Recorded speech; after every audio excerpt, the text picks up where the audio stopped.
Welcome to the Free Speech Nation podcast with me, Andrew Doyle. Today, my guest is Joanna Williams. Joanna is an author, journalist, and the director of the think tank KEO. She's recently written a fantastic book called How Woke Won, the elitist movement that threatens democracy, tolerance, and reason. Joanna, thank you for joining me. Absolute pleasure. Thank you for having me. So your new book, How Woke Won, has it won? It seems quite pessimistic as a title.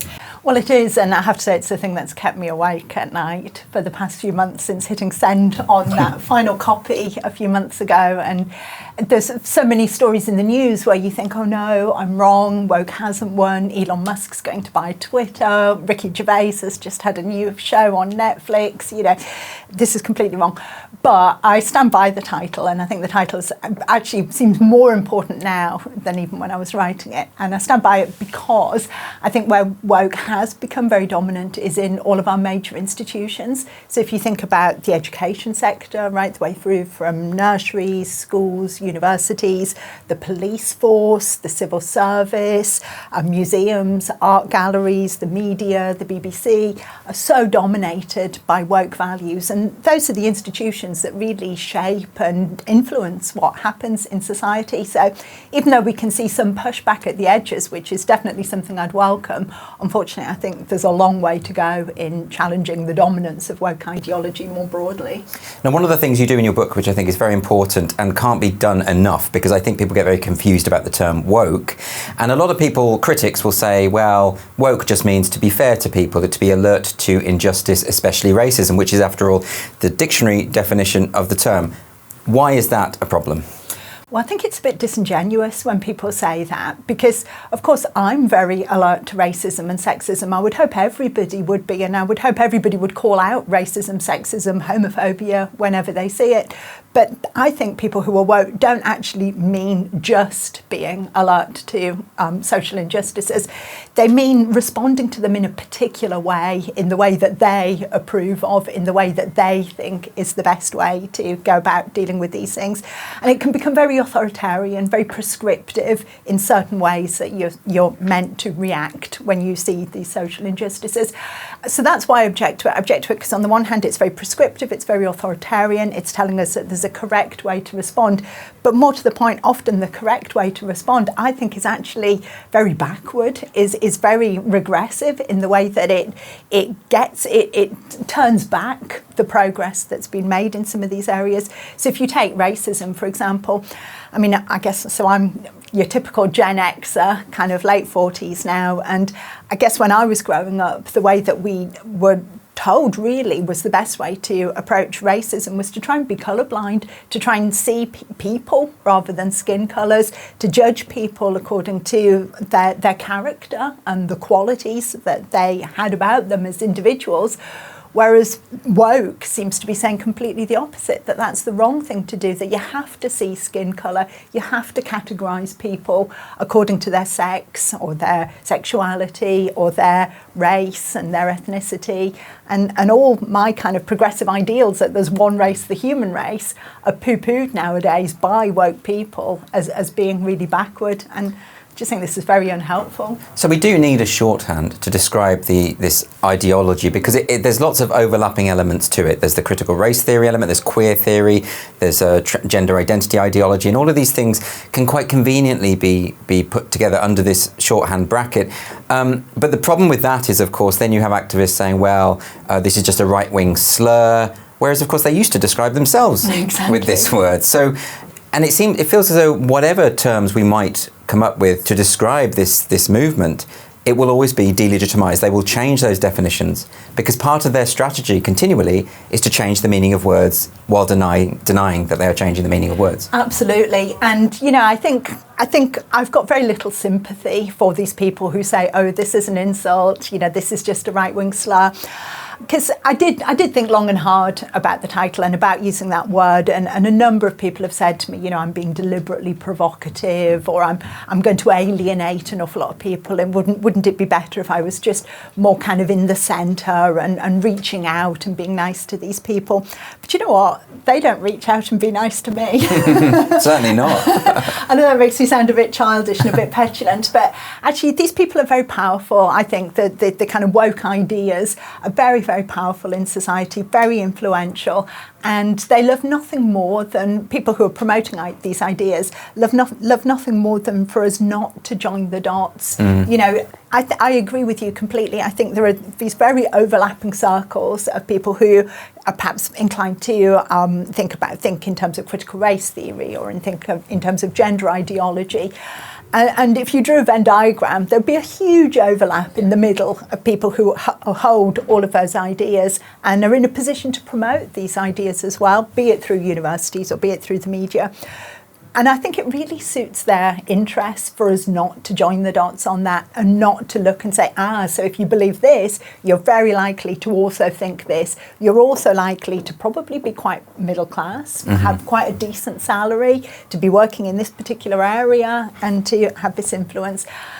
Actually, I quite like the word woke as a way of drawing attention to this and actually saying to them, kind of own the power that you've got, own the ideas that you are promoting. Don't shy away from it. That makes absolute sense to me. But you can, pretty reliably predict a person's opinions on a variety of things if you know that they subscribe to critical race theory or the discourse of anti-racism or anything like this. You can do that because it does have a kind of hive mind quality. And one of the things that I find troubling about the movement is that it seems to depend on the surrendering of critical faculties. It feels like a faith. It really does, and I worry that a lot of that comes through education. To me, so I began my career, like you, I think, Andrew, as a teacher, and central to my being in the classroom, being a teacher, and I carried this on when I worked in the university as well, is that really what I think doesn't matter. My job as a teacher, or my job as a university lecturer, was to push students, to challenge them, to get them to question why do they think what they think. And I finished teaching a higher education module quite recently, just a couple of months ago, and in the last class one of the students said to me, well, what do I personally think about a particular thing? I was very interesting that they could ask me that, because they clearly didn't know. So I saw that really as a mark of success. Absolutely. That they were struggling to work out what I thought. But also the question kind of threw me, because I thought, I so much park that at the door of the room, and I so much try and just respond to the opposite of whatever they are saying, that I've almost lost, for that 3 hours I'm teaching, the sense of what do I actually think here. But I think so many teachers nowadays, or university lecturers, don't do that. They have an idea that they want to promote, that's become almost intrinsically bound up in the body of knowledge that they're actually teaching, where they see good teaching as being, have students become more woke almost as a result of their teaching. Successful teaching is students now buy into these ideas of critical race theory or gender ideology. So that means that to be a student, if you think critically, you're actually doing something wrong, and you could risk being marked down in your essays because you're challenging the ideas that you're meant to buy into. So this is a huge problem, because that is, of course, anti-educational. And we've seen, I think it was at the University of Stirling, where students had to satisfy requirements in a test in order to matriculate. And some of the statements they had to agree with were things to do with acknowledging white privilege or white guilt and that kind of thing. So that's compelled speech as far as I can see. Absolutely. And do you know what's really sad and troubling is that this extends even beyond students, but into academics themselves. Academics are meant to undergo this kind of diversity training on promotion applications to demonstrate how they've met, how they meet the university's equality, diversity, inclusion policies. Again, not in a critical way, not in a way which allows them the freedom to say, well, this is what I do in the classroom, but in the very strict kind of terms in which racism, sexism are understood nowadays. They have to demonstrate having met these particular values. So I think it comes right at the top, where almost it's embarrassing to say it, but the university becomes the place where you leave your critical faculties at the door, whether you're staff or student, and you are expected to kind of imbibe this culture. And these are then people who are going out into our institutions, who are becoming the next generation of teachers, journalists, etc. It seems so perverse, though. You're describing a group of people who are, I suppose, activists first and foremost, and then academics second. But then how do we push back against that? Because For instance, the National Education Union has recently said that there is an urgent need to decolonise every level of the curriculum. They've also said that there is a need for activist teachers. So in other words, the biggest teachers' union in the country is saying we need teachers to be activists, which is the opposite of what a pedagogue would think. No, completely. And this starts at the very young, with the very youngest children. I mean, there have been a couple of examples recently, one in the West Midlands, one I think in Islington in London, of people who are kind of leading training courses for nursery workers, teaching nursery workers that babies can start being racist from the age of like 3 months. It's just bizarre and perverse, you know, and it's poisonous, I think, these kind of ideas as they take root. I mean, how do we fight back? It's a really good question, particularly in relation to education. I think we've got to assert what is the proper purpose of a university or a school. And to me, that is about subject knowledge. It's about critical thinking. It's about education in the truest sense of the word, not about socialisation. You know, I think having a much clearer demarcation between the roles and responsibilities of parents and the roles and responsibilities of teachers. So that's interesting because I always felt that there was an element of socialisation within the teacher's role, insofar as if a pupil in the classroom said something that was outrageous or racist or sexist or whatever, or swore or hit a child, you as a teacher you have a responsibility to intervene and say, no, that behaviour is not acceptable. That's a form of socialisation, isn't it? It is, but and I would absolutely agree with you. That's a very important thing to do. And the sad thing is we've seen some examples in schools very recently that have hit the national headlines where teachers are absolutely not doing that. Right. Bizarrely, you know, given all these woke kind of ideologies that we're talking about, they're actually allowing genuine examples of horrific bullying to pass, you know, which is a really terrible thing. So they're kind of abdicating responsibility in some ways. But I think what's happened is that, having lost sight of the role of the teacher in imparting subject knowledge, this kind of role of imparting values has crept in instead, and it gives the role a sense of purpose, if you like. If you have no faith in subject knowledge, if you're an English teacher, for example, and you see the body of subject knowledge you're supposed to teach, the canon, the literary canon, as being tainted by association with dead white men, you know, so why would you want to have anything to do with that other than to kind of poo-poo it and hold it up as an example of all that's bad in the world? So this creates this kind of moral problem, because you have this vacuum then as to why you're there. There's no sense of conviction about the job you're doing in terms of promoting a love of literature. Yeah. So instead you bring in all these other kind of values to promote. So to go back to your example, you know, when I was teaching, if I'd had a kid shout out a racist comment across the classroom, for example, immediately you stop, you say, no, that's out of order, don't you do that again, you'll be out. You know, you immediately draw a line under it. But the reason why you do that, and the reason why you deal with it quickly and concisely, is because you want to get back to teaching the subject knowledge. You want to get back on track. What worries me nowadays, when we talk about socialisation replacing education, is that it's not dealt with quickly and immediately. It becomes the sole purpose because there's nothing else to get back to, if you like. Yes. We're going to spend hours talking about why little Johnny said a bad word. And you do wonder, don't you? I mean, we see all these TikTok videos of teachers in America boasting about how they're teaching their little kids about gender identity ideology. And of course, at some point, some of these kids are going to push back. You know, kids aren't just mindless drones that go along with everything they say. What will happen to those children who want to be unorthodox in their thinking? And you know, we saw recently that girl, the story of the girl at the school who questioned a visiting speaker about gender identity ideology and reportedly was bullied, spat at, shouted at, and the school failed to stand up for her. I mean, that's a particularly egregious example, isn't it? Horrific, absolutely horrific.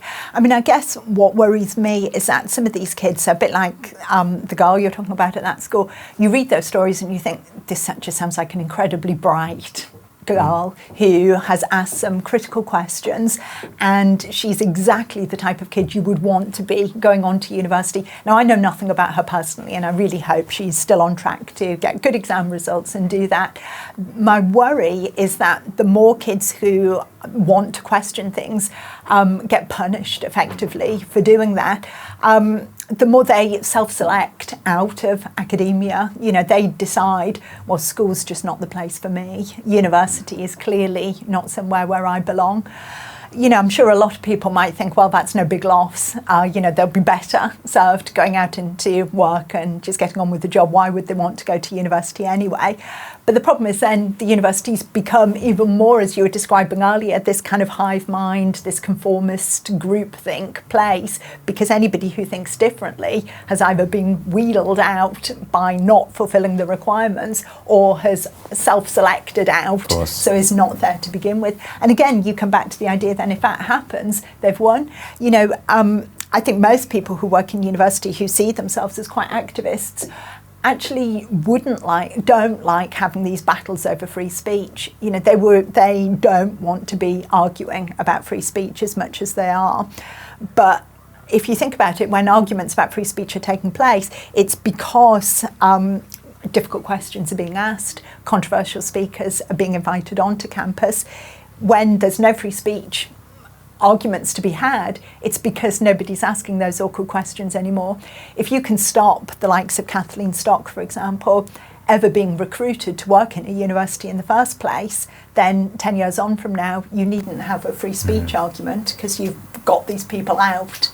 That is a worry, isn't it? It's almost preemptive. Well, I mean, you've been writing about academic freedom for a long time. You wrote the book, Academic Freedom in an Age of Conformity, and this predates the woke movement. We didn't even know that word, did we? I think, when was that book? That was 2016. Yeah, so I mean, it was just sort of, it wasn't as commonplace as it is now. So this is clearly something that you've been identifying for a long time. What do you say, though, to those academics who say this is a chimera? Academics can say whatever they want, they can write whatever they want. You're just picking on a few examples of, aberrations, I suppose, and saying that's the norm. What do you say to those critics? Well, in some ways I do have some sympathy with them, I have to say. And just to come back on what you were saying earlier about the American teachers on TikTok, I do think that is a minority, and I think we should be a little bit reassured by that. These are the extremists, particularly the ones who are so blatant as to make videos of themselves. But that's why they go viral, because they are the extreme. Yeah, of course. Yeah. So they're the extreme, they're the minority. Most teachers, most academics are not like that.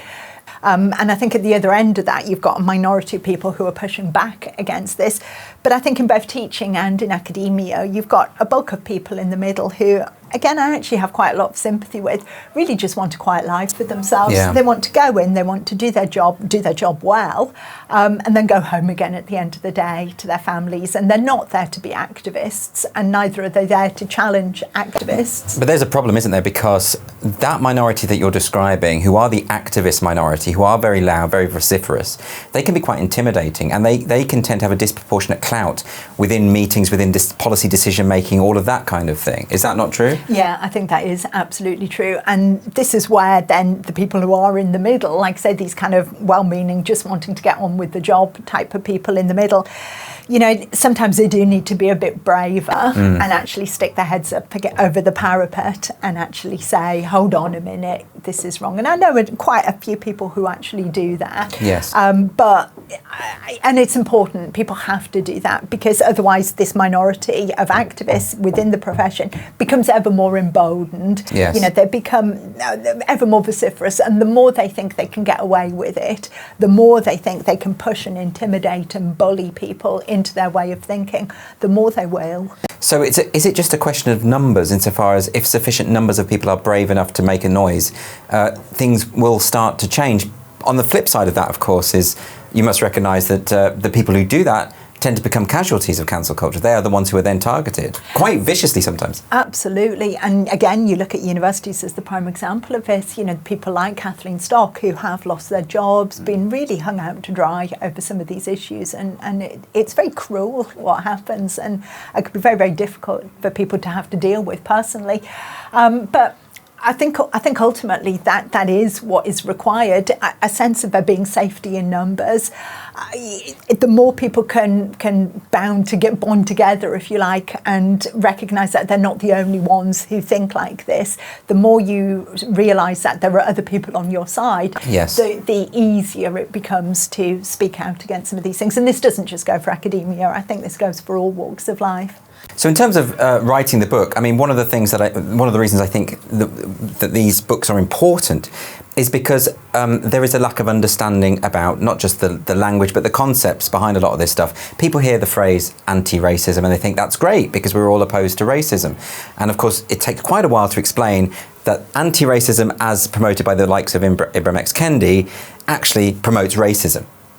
So what do we do with that? And because that message doesn't appear to be getting through. No, absolutely. And again, to keep on going back to the book title, this is another reason why they've won, if you like, because I think what some of these woke activists have done so superbly well is they've assumed the moral high ground and they've kind of become entrenched there, as if everything that's morally good is that they own the moral goodness in the world, and anybody who challenges them must be, the most terrible person. And people don't want to feel like that, which is understandable. Nobody wants to be accused of being racist or sexist or anything like that. Yes. But I think there's no easy way to do it, but it just requires at every step of the way saying, no, my 3-month-old baby does not perceive racial differences. And, even if on some bizarre, judgment, a 3-month-old baby can perceive racial differences, that doesn't translate into being racist. It actually robs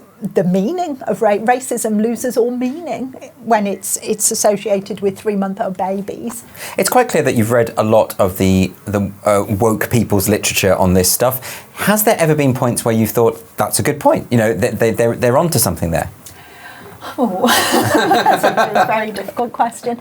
I think where, I don't know about onto something, but where I envy them, I guess, is this moral certainty. Because I think people who are not woke, I have to confess, and people might be surprised to hear this, but I question myself constantly. I'm always thinking, have I got this right? Have I got this wrong?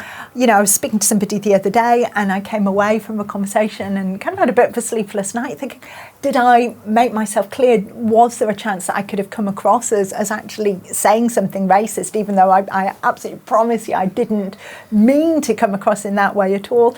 Whereas when you read the books of people like Sean Fay or Owen Jones, they seem to have this absolute moral certainty that they're never wrong, that they are completely right, and that they know what is right and wrong for all times. I know what you mean. It must be quite a comforting feeling to have that sensation, to be like the Laurie Pennies of the world, where you at the same time I don't envy them, because I read their work and I think you've surrendered critical thinking. You have to have that lack of humility, to have that sense of everything you say must be gospel. You can't be a critical thinker. You just can't. No. Laurie Penny's book is an absolute perfect example of all this. The other way that they managed to do this, which is kind of amazing, whenever you start reading one of these books, you get a few pages in, and my kind of tip to readers is to look at the point where they claim that their own victim status. Normally you don't even have to get a few pages in. These are often books which are written by incredibly middle class, well-off, well-connected, privileged people, but it normally takes them like a paragraph to drop in the fact that, because of their struggles with their gender identity, or because of their ethnicity, or, because of their, could be anything really, actually they have this victim status, which gives them these unique insights and passes for critical thinking. Their identity becomes the reason why they don't have to engage in critical thinking. And this is something that has now been long established, this standpoint epistemology idea of, if you are in an oppressed class, you have a heightened insight into the world, and it suggests that, and that to me is not, firstly, not necessarily true, and it sounds like you're victim bashing to say that, but I don't think it is true. I don't think as a gay person I have particular insights into the world. I have experiences that maybe a straight person doesn't have, but that could be said about any human being. We all have individual experiences that someone else doesn't have. What is it you think has created this sense in which victimhood now is attendant with with power. No, because it absolutely is. And I mean, just to kind of come back on what you were saying there, I mean, it's most ridiculous to think that the people with the most insights are the people who are most victimised in society. I mean, if that was truly the case, you'd be taking kind of villagers from the most impoverished parts of Africa, and they would be coming up with a kind of Nobel Prize winning science. And obviously that's not happening. And it's obviously nothing to do with their intelligence, but just because of the circumstances and the levels of education and the perception that there's no connection between victim status and knowledge. But yeah, this has become very interlinked with power, and I think it's one of the reasons why I wanted to call the book How Woke Won, because these people deny the power that they possess. Yes. There's this kind of bizarre game where the more powerful they become, the more they have to defer to themselves as victims or present themselves as being victimized in some way. It's a very complicated and involved process, which I don't think is new. I think it's been in development over a number of decades now, and I think it's very much linked to how we perceive of individuals. And you can see it even with kind of the idea behind toxic masculinity, for example, where some of the values that were once considered to be very positive values, like stoicism, strength, fortitude, courage, bravery, these kind of values have switched from being positive to being considered very negative values. It's much better to be in touch with your feelings, to be emoting, to be sensitive, than it is to be stoical and demonstrate a kind of emotional strength. And this is a huge cultural shift, but they've kind of ridden the coattails, if you like, of this cultural shift and internalised it. They've personalised it so that it's about them, so they become the living embodiment of somebody who doesn't demonstrate fortitude and stoicism, but demonstrates the capacity to emote. But the trouble with that emotive approach is that you actually end up damaging the potential for objectivity. I mean, there's a reason why in a murder trial you don't ask the victims' families to set the punishment, because they're too emotionally involved. And yet, within the woke movement, there is a sense in which lived experience should root you at the centre of any discussion about a particular issue. Yeah, you're right. But also the thing with woke is it's not even internally consistent, because you're absolutely right. This is what they say. That we should disregard statistics on racial disparities. For example, if we have statistics that show that some ethnic groups actually perform a lot better than white working class children at school, that counts for nothing. We should disregard that. We should focus instead on people's lived experiences of racism. So that's the kind of claim that's made. You can't read anything from these statistics. You have to look instead at lived experiences of racism. Okay, so then along comes a black person who says, well, actually, do you know what? My lived experience isn't one of racist abuse at every turn, not denying that racism exists, but I've had a lot of experiences which have been very positive and have not been marked by racism. Suddenly, that's the wrong kind of lived experience. Right. This is the wrong person. So you've got this kind of inconsistency where lived experience is the most important thing, but some people's lived experiences are worth more than others. And that leads into another area that is problematic, isn't it? With the idea of lived experience leads to multiple ways of knowing, as in each individual has their own truth. And you hear this all the time, I'm speaking my truth. Well, something is either true or it isn't. And I worry about that sort of destabilisation of that matters a lot, actually, that we all have a shared idea of what is real and what is not. Absolutely, because that's the basis for dialogue, it's the basis for discussion. And this is my worry, that woke leaves us increasingly polarised, because you have your truth, I have my truth. And if they are incompatible, then we have no basis for a conversation to take place. We can only sit here talking now because we accept that there are certain truths in the world. It's very interesting, how you see Meghan, she went on Oprah to talk about her truth. Yes. And she was praised for doing this. She's told her truth. You go, Meghan, tell the world your truth. And, I think the Queen actually had the perfect response to that. Recollections may vary. Yeah, recollections may vary. Exactly right. But that's not acknowledged or accepted. I mean, I mean, I'm not saying that there isn't something to learn from someone's experience of the world. I think there absolutely is. And there are people who have experienced things that I never will. And I'm more than happy to listen to what they've got to say and learn from that. And I think that's valuable. But I don't think you can extrapolate from an individual experience and make a conclusion about the whole of society on that basis. And the Meghan example is a pertinent one, because I don't know if you saw the interview with Piers Morgan and Alex Beresford, I think, on Good Morning Britain, where Piers Morgan said to him, well, she was caught in a lie. She said this thing about the prince not having his title, having it withdrawn, and that was proven to be wrong. And Beresford said, but that's her lived experience. And he said it twice, but that's her lived experience. Well, but it wasn't true. So it doesn't matter what her lived experience was. It doesn't matter how she interpreted it. She got it wrong. No. Why can't we just accept that? No, absolutely. I must have been I think I was about 8 or 9 when my dad taught me this trick with a coin, and he said, I'm going to call heads or tails. He said, heads I win, tails you lose. And, I'm embarrassed to admit at the age of 8 or 9, it took me a good few goes to realise what was going on there. But I think that's a really good metaphor for what happens with this kind of woke worldview. Heads I win, tails you lose. I'll cite statistics when it suits me. If I don't like the statistics, I'll cite lived experience. If you don't like the lived experience, I'll cite other lived experience. You challenge my lived experience, you've lost. You accept my lived experience. Well, that's rigging the game, isn't it? I mean, exactly. This is like when, I think it was Philip Schofield asked Shola Moshogbemimu, he was saying that, what's evidence of racism against Meghan Markle in the press? What's the evidence? And Dr. Shola said, well, even you asking that question is evidence of systemic racism. So even challenging is evidence of the point they want to prove, right? So you get yourself in this circular bind. Completely. But you see that this is at the very, very heart of the woke worldview. So I actually think this was a point I stole from you, Andrew, in something you'd written earlier. But if you look at it with racism, for example, if you say you're not racist nowadays, well, that's a terrible sign of your white supremacy. You're a really bad person if you say you're not racist. You're clearly racist if you say you're not racist. Whereas if you say you are racist, then obviously you're racist as well. So you just, like you say, the game's rigged. You just cannot win. You're either racist or you're not racist, in which case you are racist. So that's not sustainable. I mean, we can't live in a society where we all have to agree that everything we stand for is underpinned, that we're all complicit with a system of white supremacy, because most of us just don't believe that's true.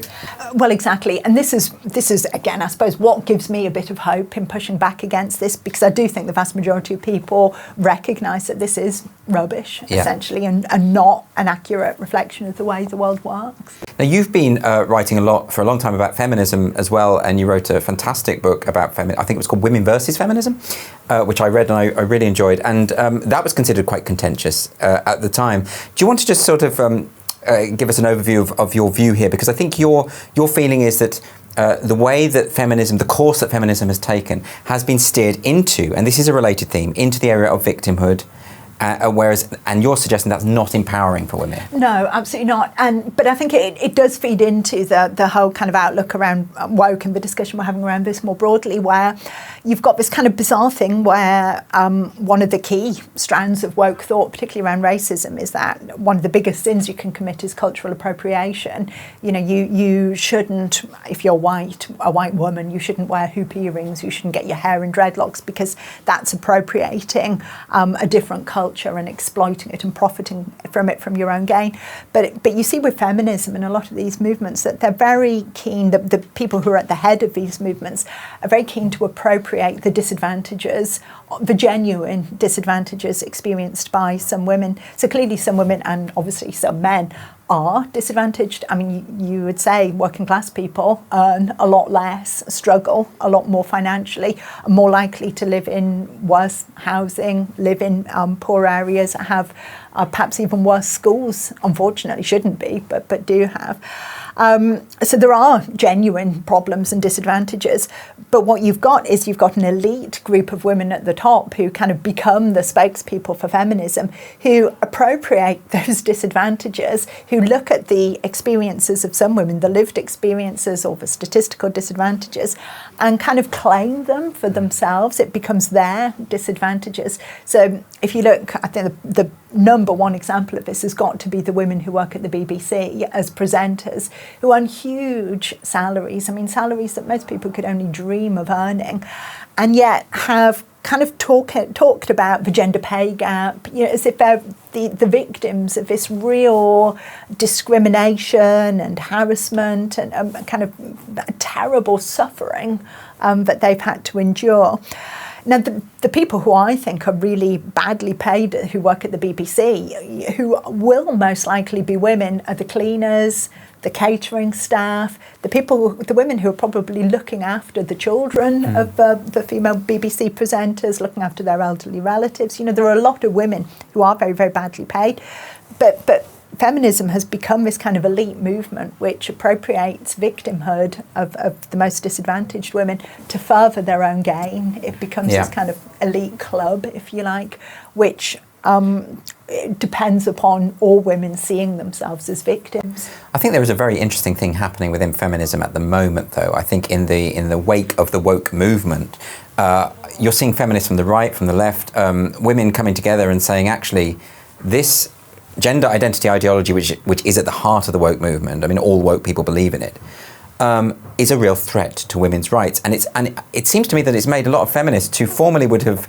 I suppose, not dismissed, but have played down the biological differences between men and women. They're now having to reassert those differences and saying, actually, women's sex-based rights have to be grounded in an acknowledgement of the biological reality that men and women are different. Absolutely. I mean, you were saying a little while ago, the fact that I wrote Academic Freedom in an Age of Conformity in 2016, and the word woke just wasn't in common parlance then. So I wrote Women versus Feminism more recently, that was kind of end of 2017 when I wrote that. So you're thinking this is only 5 years ago.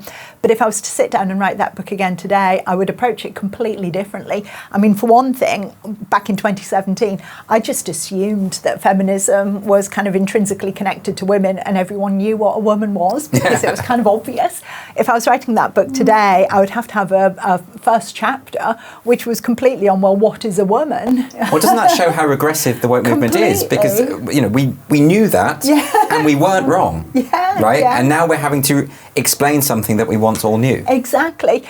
But to be very, very honest, I'm not even sure I would write a book so critical of feminism nowadays, because I think some of the feminists nowadays, the radical feminists, are really at the forefront of pushing back against the worst excesses of the woke movement, particularly in relation to gender ideology.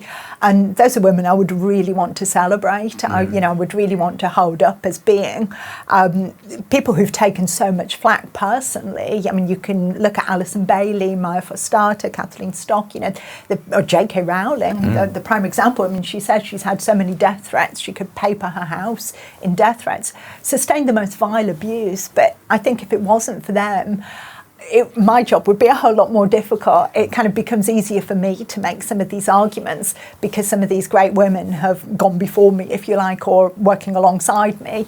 They probably hate me for saying that. But, have helped open some doors for discussion, have helped make these things come into the public debate. Because that's interesting. I'm seeing more and more these alliances that you never would have anticipated. I had a conservative woman and a socialist woman on my show the other day, and they made the point that, we can have these discussions later on. We can't have any disputes about these political issues until we've resolved this issue, because this is something that threatens us all. Absolutely. And, again, you were saying right at the beginning that there's a kind of overlap of people who kind of think gender, kind of buy into gender ideology, buy into queer theory, buy into critical race theory. But what's really interesting is I think that's also beginning to work a lot more in the other direction as well. So you see a number of women, academics in all walks of life who are really beginning to question gender ideology, transgender ideology, who are really beginning to think very critically about women's rights and what's important there, who immediately they start going down that line, come up against threats to their free speech, and then realise the absolute importance of having to argue for free speech as well. So you get kind of different overlapping groups as well. Absolutely. I mean, I've seen in the past, I've seen some radical feminists who've been quite against free speech, actually. And those ideas are being revised a little bit now. Yeah. And I think in particular with one of the things that does, that all of these branches, these offshoots of the woke movement do definitely share, and at the core is this mistrust of language, is this idea that words can be harmful, therefore we need censorship of one form or another, whether that's Silicon Valley censorship or the government coming in, or hate speech laws against misgendering, or whatever that might be. Why is it, do you think, that at the heart of all of this is this view that language is dangerous? Well, because I agree with you, but I also disagree with you a little bit as well. I think it looks like it's a debate about language. It looks like it's saying language is dangerous. What they really mean is people are dangerous. That if we let people get together and say what they really think, then all hell will break out. Right. We must stop people being able to say what they really think. So the debate focuses on language. It focuses on clamping down on free speech. But the real worry is the plebs, the masses, the great unwashed. They start getting together and saying what they really think about things. They will threaten the position, the status of the people who are in control. I mean, that's it. Sorry, I'm being a bit harsh on you there. I think. No, it's fine. I welcome it. But I do think. I'm not scared of language, you see. I think, to go back on what I said, I think there is a sense in which they do recognise that language is vitally important because it shapes thought, Yes. It shapes our potential to be critical about things. The very fact that we're sat here now, obviously having this dialogue using language, but the words you have, I'm going to come over all kind of structuralist here, but get my Ferdinand Saussure out. But the words you have do shape your capacity to think of things. Yeah. At heart, we think in words, and the more words we have available to us, the more range of things we can think about. And the more we are pushed into only using certain words, the more our actual thoughts are shaped in that direction. I suppose that's what I mean, insofar as the church resisted having the Bible in the vernacular for so long, precisely because when people have access, they are able to make their own minds up about these ideas, and words are a conduit to knowledge, and it enables us to collaborate and develop our ideas. And so you think that's the fear, really? And if that's the case, is it connected to this class issue? Because you've mentioned that most of these people tend to be quite posh, right? Yeah. And therefore, is this fear of the plebs, as you put it, getting together and coming up with their own ideas, and is it just class snobbery? Yeah, I think a huge amount of it is contempt, just utter contempt for ordinary people. And I guess this is the how of how woke won. I think it's the collapse of the left, if you like, the switch from the left seeing the working class as a positive force for change in the world to seeing the working class as this kind of slightly icky thing that they have to deal with from a distance, who are, not able to feed themselves properly without the government banning buy one get one free deals and imposing sugar taxes. These people who have to be managed, these people who are probably racist, probably sexist, probably homophobic and transphobic, and we've got to control them and manage them, preferably by hiving off politics to places like the EU, so that these people don't even get to have a say on too much in terms of what's going on politically. And this kind of contempt for the working class, I think, really lies behind a lot of woke's influence. I mean, so Brexit has probably laid the groundwork for this movement to really escalate, because so much of it was based on this false idea that people were voting to leave the EU because they were racist, and that there was a correlation between that and working class communities. Definitely. And I think it did definitely lay the groundwork for woke to happen, but I think it also meant that lots of trends that were bubbling under the surface became more explicit. So you were asking earlier, the word woke wasn't around in 2016. I mean, I think it probably was, but wasn't. Yes, it was, but it wasn't commonplace. Exactly. So what's changed then since 2016? Well, Brexit happened, Trump happened, democracy kind of asserted itself. The mass of the people went into ballot boxes, put a cross on a piece of paper, and made their voices heard in very real and very dramatic ways. Yes. And elite people did not like that. Yeah. And I worked in a university at the time when the referendum result came out. I was working at the University of Kent. academics were literally crying. Yeah. You know, there were literal tears on campus. I also happened to be in the US shortly after Trump's electoral success, and you saw I'm giving a talk at a university, and you saw a very similar dynamic of people crying. Yeah. And obviously, you know, there was a political shock, and you can ask questions, why were they so shocked? You know, for academics, shouldn't they have their ear to the ground, be understanding a little bit more what's going on?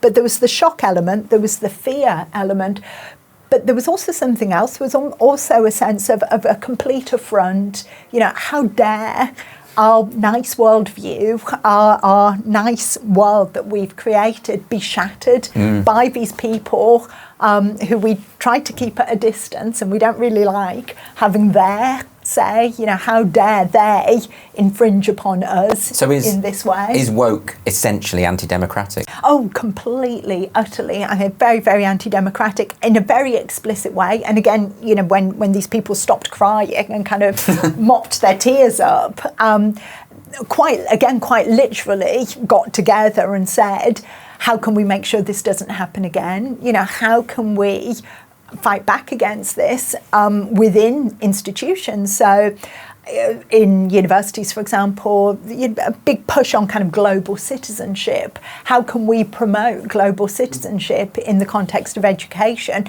to make sure people have this pro-EU outlook? Yes. How can we assert our point of view so that people don't, so this never happens again? You know, we're never left in this position. So I think, you know, I don't want this to sound like big conspiracy theory or anything like that, because I don't think woke is a conspiracy theory. I think it's just a series of kind of helpful coincidences for people. But I think at the same time, we'd be naive to think that there wasn't some kind of quite explicit pushback and a more coherent attempt since 2016, 2017 to really, for the elite groups in society to push back with their own agenda against political occurrences that they have found very unpalatable. Some people find it difficult to think about what the best way out of that is, insofar as when Trump was elected, for instance, you would have thought that someone who was so anti-woke in his outlook, that would have made the situation better, but actually that made the woke movement more determined, more vociferous, more kind of intolerant. And also provided a kind of vindication of their fears. They had already decided that anyone who voted for Trump was an evil racist, and therefore him winning showed them that they were right, that the country is swarming with racists. They weren't willing to accept that their original premise was wrong. No, completely. And this happens again and again, doesn't it? You know, every time a victory doesn't go their way, they see it as further proof, and they double down. Yeah. And that to me means it feels like it's impossible to resist, because any effective resistance will be taken as evidence of the problem that they've identified to begin with. I think that's true, and I think you also see that in our current government, that, you know, you could argue some of them are a bit half-hearted attempts to push back against woke. Some of them, I think, are genuine. I mean, things like the free speech bill in university, although you've got lots of contradictory things going on, could potentially be quite useful. And you think for some people in the Conservative Party, in the high up in the Conservative Party, genuinely do recognise that there's a problem here and genuinely do want to push back against it. But it seems that what they're up against, and that you could say, well, they've got the people on their side. You know, you look at the overwhelming landslide victory that the Conservatives got last time they stood in an election, general election. But because you've got the civil service, the media, academia, you know, so many of these cultural institutions dominated by this woke outlook, even when the government wants to try and get something even tiny bit kind of anti-woke through, first of all, you have the civil service seem to do a kind of damn tools and we're not going to play ball and cooperate. And then you have the media kind of pushing back with this enormous criticism. Then you have like people appealing to lawyers and the legal system kicks in. And it just makes it very, very difficult for change to take place. This is my concerns about the Tory party, and one of many. One of which is that I see elements of woke in their approach. I mean, the online safety bill, even the title of that, online safety bill, the phrases such as a speech that is legal but harmful, that's out of the lexicon of the woke. That's exactly where it comes from. No, absolutely. And we've got to remember, you know, it was the Conservative Party, I mean, not under Boris Johnson, but under Theresa May, that set in place all this gender self-identification, that's come from the Conservative Party. This was Theresa May's bid to kind of throw off the nasty party label, and I think some in the Conservative Party kind of just saw this as the next logical step on from gay marriage. Obviously, because they didn't understand it. Exactly. I think, in a way, that's kind of more worrying than if they really did understand it. It's almost just like, we just randomly pick the next kind of vaguely politically correct thing that we think is going to score us points on Twitter and have people say we're nice, and we'll do that without any thought as to the real world consequences of this at all. But I mean, the trouble is that now more and more people are realising that in order to endorse gender ideology and implement it, you're not really being nice, because you're threatening gay rights, you're threatening women's rights. So actually it's kind of starting to flip a little bit. But do you think, I mean, given the situation that you've outlined, I mean, I feel like the battle against this shouldn't be misinterpreted as a battle of left and right, for one thing, because as we've seen, it's infected all sides anyway. How can any future government, be they Labour or Conservative or even Lib Dem, push back against this kind of thing if the machinery of government is pushing against it? You say the civil service, we know that is absolutely infected, but all of these quangos, the College of Policing, I mean, the police have been told that it is unlawful to investigate non-crime. The College of Policing seem to think that means they just need to tweak their guidelines a bit. They're just not having it. They think they're above the law. Or implicitly, that's how it strikes me anyway. So is it going to have to be a bonfire of the quangos? Well, I would have no, I wouldn't object to that whatsoever. I think the thing that keeps me going, and the reason why I'm not pessimistic about this, I hope the book, certainly towards the end, comes across as potentially, that there are reasons for optimism, because these kind of woke activists within the institutions, they're powerful, but they are a minority, and I think we've always got to come back to that. Whenever woke ideas are put before the people, they lose. They cannot stand to scrutiny. And I think deep down, woke activists know this. They know their ideas just do not stand sunlight. And that's why they are so hostile to free speech, for example, because free speech allows people to ask awkward questions of them. You look at particularly transgender activists, they're so hostile to debate. They never engage in any form, really, of public discussion with people who are at all critical of what they're saying. And I do believe the reason why they don't do that is because they are on some level aware that there's just a complete hollowness, or if not hollowness, then they're aware that actually what they're pushing is regressive, is not what they pretend it is. So your view is this will inevitably end? Not inevitably, no, definitely not inevitably. It's going to take a lot of hard work. And again, another reason for the title, How Woke Won, it's meant, I kind of want that title to be a reckoning, if you like, for both sides. I think in some ways there's too much optimism on the anti-woke side, if you like. People pick out, like we were saying right at the very beginning, Elon Musk potentially buying Twitter, or Ricky Gervais's Netflix special, as being like, hey, it's all over, woke hasn't won after all, the fight back's on, and can get very overly optimistic about things. And I think you have to say woke's won to get people to realise actually there is a massive battle ahead of us. But you also have to say woke's won to the other side to get them to own what they've done, to stop play the victim. You are powerful, you've made some huge gains, own it and recognise what you've achieved. But ultimately, they've won with their own small clique. They haven't won with the majority of people, and their ideas don't stand up to scrutiny. So I think what that means is there's a very long, hard road ahead, but pushback is possible. We've got to identify what's going on. We've got to be able to expose it to sunlight, to public debate, to scrutiny, allow people to question, to kind of, a bit like the Wizard of Oz, pull back the curtains, and say, look, I was going to say, here's the emperor with no clothes on, but I'm mixing up two very different fairy tales there. But get people to realise the vacuousness. Either works. That's at the heart of this. And allow people to have more say. We need some ways of making people more powerful. I mean, we get the opportunity to put a cross on a piece of paper once every 5 years, 4 or 5 years. It's not enough. I want more referendums, I want more potential, even on kind of local issues like should a statue come down or should a statue stay? Should a street name be changed?